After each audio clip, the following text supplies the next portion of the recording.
पूरी दुनिया में भारत इकलौता देश है जिसके नाम पर किसी महासागर का नाम पड़ा। लेकिन सिर्फ नाम से ही क्या होता है, इस पूरे इलाके की सुरक्षा की जिम्मेदारी भी भारत की बनती है। खासकर ऐसे माहौल में जब हर तरफ चुनौतियां ही बढ़ रही है।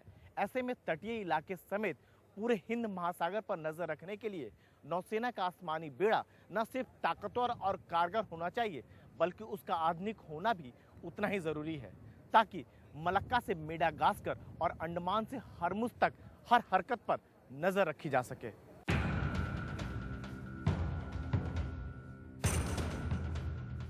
समंदर के नीले दामन पर शहंशाह की तरह राज करता विमान वाहक आईएनएस विक्रमादित्य और उसकी गोद से उड़ान भरते MiG-29 के। दूसरी तरफ नजर मारिए तो दिखेगा एयरक्राफ्ट कैरियर आईएनएस विराट और उस पर हुंकार के साथ उड़ते उतरते सी हैरियर। जब ये जोड़ी साथ होगी तो देश इस बात का इत्मीनान रख सकता है कि कोई भी दुश्मन हमारे समंदर की हद में नजर उठाने की गुस्ताखी नहीं करेगा।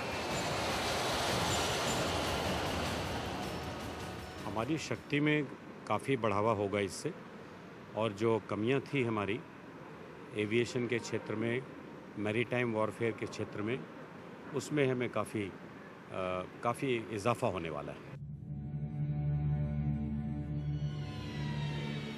पूरब में बंगाल की खाड़ी, पश्चिम में अरब सागर और इन दोनों से जुड़ा दक्षिण में दूर तक फैला हिंद महासागर। इस पूरे इलाके की सुरक्षा का जिम्मा इंडियन नेवी के कंधों पर है।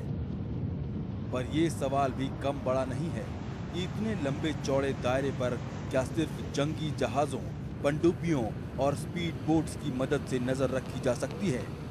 साथ ही अगर कभी जरूरत पड़ी तो वक्त रहते ही दुश्मन के हमले का मुंह तोड़ जवाब देना मुमकिन होगा।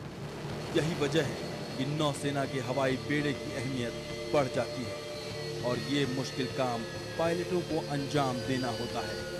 किसी एयरक्राफ्ट कैरियर से टेक ऑफ या उस पर लैंडिंग आसान बात नहीं होती। ये मत भूलिए कि यहाँ आसपास जमीन नहीं, नीला गहरा समंदर होता है जो पहाड़ को भी निगल जाए।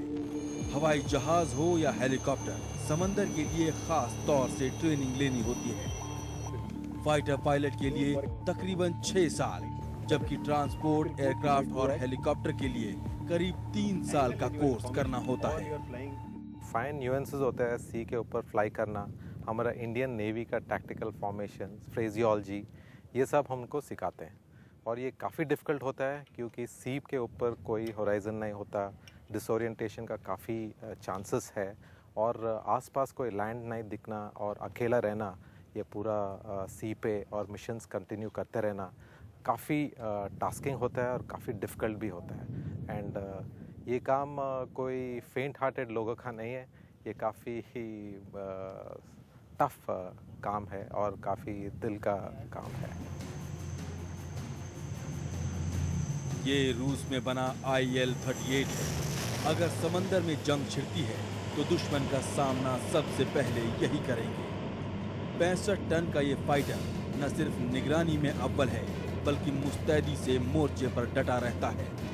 करीब 1500 किलोमीटर की रेंज के साथ टारपीडो और मिसाइल से लैस होकर यह आसमान में लगातार 8 से 10 घंटे तक उड़ान भर सकता है और समंदर के ऊपर या नीचे मौजूद दुश्मन के जहाजों और पनडुब्बियों की पहचान कर उन्हें पानी में ही दफन कर सकता है। ये जहाज बहुत कैपेबल है।